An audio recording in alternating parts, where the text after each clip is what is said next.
Hello friends, இன்றைக்கி நம்ம Vinayagar Chaturthi special recipe தான் பார்க்க போகிறோம். பிள்ளையார்பட்டியில் படைக்கக்கூடிய கற்பக விநாயகருக்கு படைக்கக்கூடிய மோதகம் தான் இன்றைக்கி நம்ம செய்ய போகிறோம்.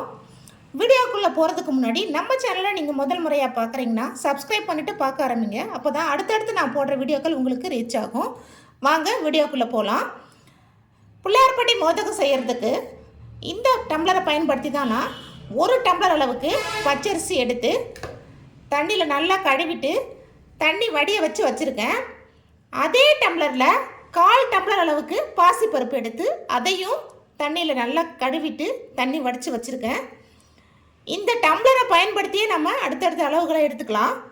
நான் எந்த டம்ளரில் அரிசி எடுத்தனோ அதே டம்ளரில் 1/4 கப் வெல்லம் எடுத்து தூள் பண்ணி வச்சுருக்கேன். ஈக்குவல் ரேஷியோ தாங்க. 1 டம்ளர் அரிசி, 1/4 டம்ளர் பாசிப்பருப்பு, இதுக்கு 1/4 கப் வெல்லம். இப்போது நம்ம தண்ணி வடிய வச்சதை ரெண்டுத்தையும் நல்லா வறுத்து எடுத்துக்கலாம். இந்த வெல்லத்தையும் தண்ணியில் கரைச்சிக்கலாம். அரிசி வறுக்கிறதுக்கு ஸ்டவ் ஆன் பண்ணி ஒரு கடாய் வச்சுருக்கேன். அதில் இந்த தண்ணி வடித்த அரிசியை சேர்த்து வறுத்து எடுத்துக்கலாம்.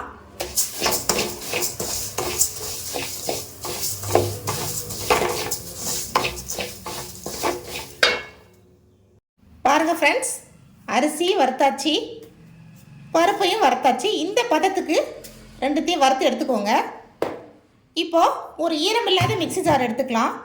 அதில் இந்த அரிசி சேர்த்துக்கலாம்.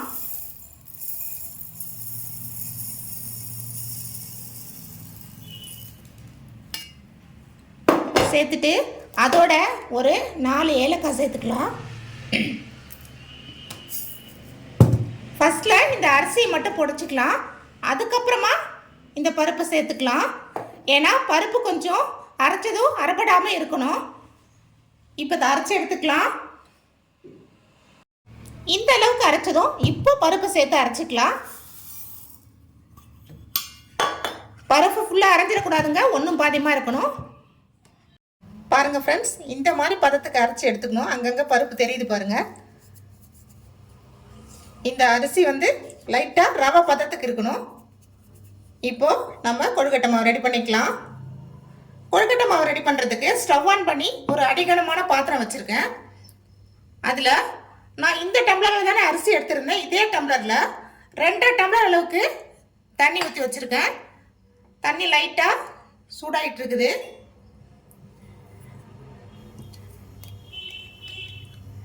இதில் ஒரு 2 ஸ்பூன் அளவுக்கு நெய் சேர்த்துக்கலாம்.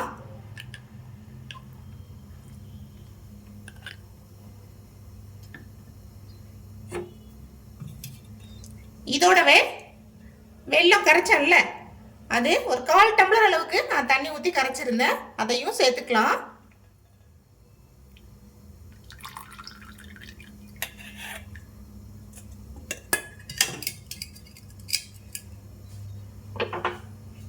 சேர்த்துட்டு இப்போ ஃப்ளேமை குறைச்சி வச்சு இந்த மாவை கொஞ்சம் கொஞ்சமாக சேர்த்து கிண்டிக்கலாம்.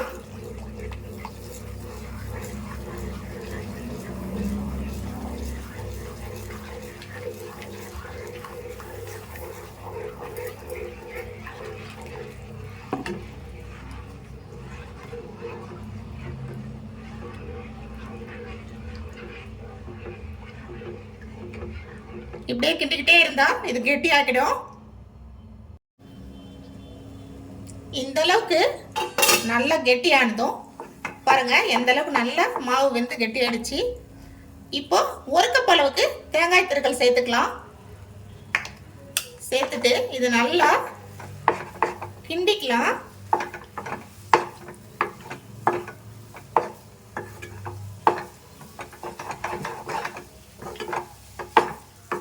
பாருங்க ஃப்ரெண்ட்ஸ், சூப்பராக ரெடி ஆயிடுச்சு.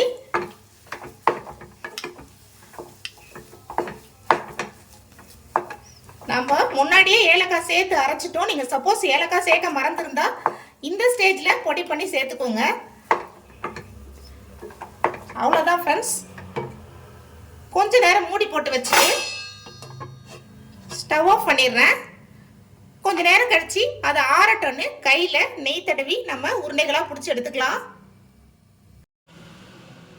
மாவு நல்லா ஆறிடுச்சு ஃப்ரெண்ட்ஸ். இப்போது நம்ம கையில் கொஞ்சம் போல் நெய் அப்ளை பண்ணிக்கலாம். பண்ணிக்கிட்டு இது போல் மாவு எடுத்து நல்லா இப்படி உருண்டைகளாக உருட்டி எடுத்துக்கலாம். இந்த மாதிரி உருட்டிக்கலாம். பிள்ளையார்பட்டியில் இந்த மாதிரி உருண்டைகளாக தான் கொடுப்பாங்க. நீங்கள் குழந்தைங்க விருப்பமாக சாப்பிட்றதுக்கு இந்த மாதிரி அச்சு இருந்தால் அதை யூஸ் பண்ணியும் நம்ம செய்யலாம். இந்த மாதிரி அச்சுக்குள்ளே நம்ம க்ளோஸ் பண்ணிக்கலாம் மாவு வச்சு.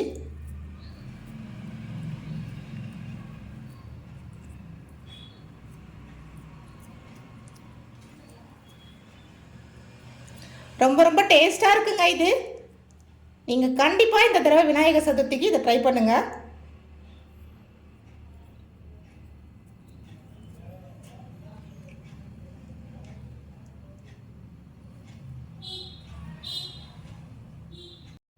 இந்த மாதிரி பிடிச்சிக்கலாம். இப்போது எல்லா உருண்டைகளையும் இதே போல் ரெடி பண்ணிக்கலாம். உருண்டைகளை பிடிச்சாச்சு. உருண்டைகளை வேக வைக்கிறதுக்கு ஸ்டவ் ஆன் பண்ணி இட்லி குட்டா வச்சு அதில் 1 லிட்டர் அளவுக்கு தண்ணி வச்சு மேலே பிளேட் போட்டு ஹீட் பண்ணி வச்சுருக்கேன். இதில் நம்ம உருண்டைகளை அடுக்கிக்கலாம்.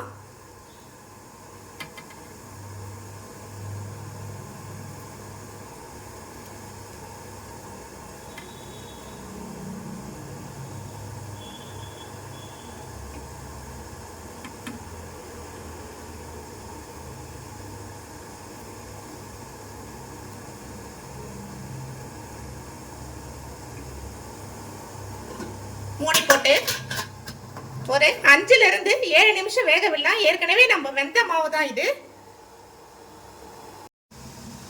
ரெடி ஆயிடுச்சா பார்க்கலாம். பாருங்க ஃப்ரெண்ட்ஸ், சூப்பராக ஆவி பறக்க ரெடி ஆயிடுச்சு. கொஞ்சம் ஆறட்டோன்னு சர்வ் பண்ணிட்டு உங்களுக்கு காமிக்கிறேன்.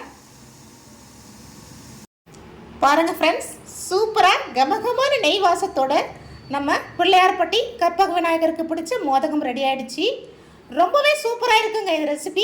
நம்ம இதை சாப்பிட்றதுக்கு பிள்ளையார்பட்டிக்கு தான் போகணும்னு இல்லை, வீட்லேயே இது செஞ்சு நம்ம பிள்ளையாருக்கு நைவேத்தியமாக படைச்சி சாப்பிட்லாம். ஒன்று எடுத்து புட்டு காமிக்கிற பாருங்கள் எவ்வளோ சாஃப்டாக இருக்குதுன்னு சொல்லிட்டு. பாருங்கள் ஃப்ரெண்ட்ஸ், எவ்வளோ சாஃப்டாக இருக்குது. நீங்களும் ஒரு தடவை ட்ரை பண்ணி பாருங்கள். கண்டிப்பாக நீங்கள் விநாயகர் சதுர்த்தி அன்னைக்கு இதை ட்ரை பண்ணுங்கள். ட்ரை பண்ணிவிட்டு உங்கள் ஃபீட்பேக்கை எனக்கு கமெண்ட் பண்ணுங்கள். இந்த ரெசிபி உங்களுக்கு பிடிச்சிருந்தா லைக் பண்ணுங்கள், ஷேர் பண்ணுங்கள். அப்படியே மறக்காமல் நம்ம சேனலை சப்ஸ்கிரைப் பண்ணிக்கோங்க. Thank you friends. அனைவருக்கும் இனிய விநாயகர் சதுர்த்தி நல்வாழ்த்துக்கள்.